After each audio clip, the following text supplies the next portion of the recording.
Hello friends, இன்றைக்கி நம்ம கடலைப்பருப்பு பூரண கொழுக்கட்டை எப்படி செய்கிறதுன்னு பார்க்கலாம். 1 கப் கடலைப்பருப்பு 1 மணி நேரம் ஊற வச்சுக்கோங்க. குக்கரில் வச்சு ஒரு 3 விசில் விட்டு ஆஃப் பண்ணிவிடுங்க. தண்ணியை வடிகட்டிட்டு மிக்ஸி ஜாரில் அரைச்சிட்டு எடுத்து வச்சுக்கோங்க. 1 கப் கடலைப்பருப்புக்கு 1 கப் வெல்லத்தை பாகு காய்ச்சி வடிகட்டிட்டு எடுத்துக்கோங்க. அது கூட நம்ம ரெடி பண்ணி வச்சுருக்கிற கடலைப்பருப்பை அது கூட சேர்த்துக்கோங்க. அது கூடவே தேங்காய் துருவல் கொஞ்சம் சேர்த்துக்கோங்க. சேர்த்துட்டு இதை நல்லா கலந்து எடுத்து வச்சுக்கோங்க. நல்லா கட்டியானோன்னு அடுப்பை ஆஃப் பண்ணிவிடுங்க. இப்போ நமக்கு பூரணம் ரெடியாக இருக்குது.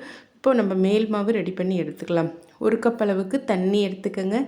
அது கூட கொஞ்சம் உப்பு, கொஞ்சம் நெய் சேர்த்துக்கோங்க. சேர்த்துட்டு 1 கப்பு மாவு எடுத்துக்கோங்க. 1 கப்பு மாவு 1 கப்பு தண்ணி எடுத்துகிட்டு இதை நல்லா கலந்துக்கோங்க. நல்லா கலந்துட்டு அடுப்பை ஆஃப் பண்ணிவிடுங்க.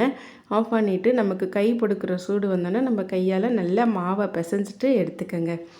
இப்போ நமக்கு மேல் மாவு ரெடி ஆகிடுச்சு.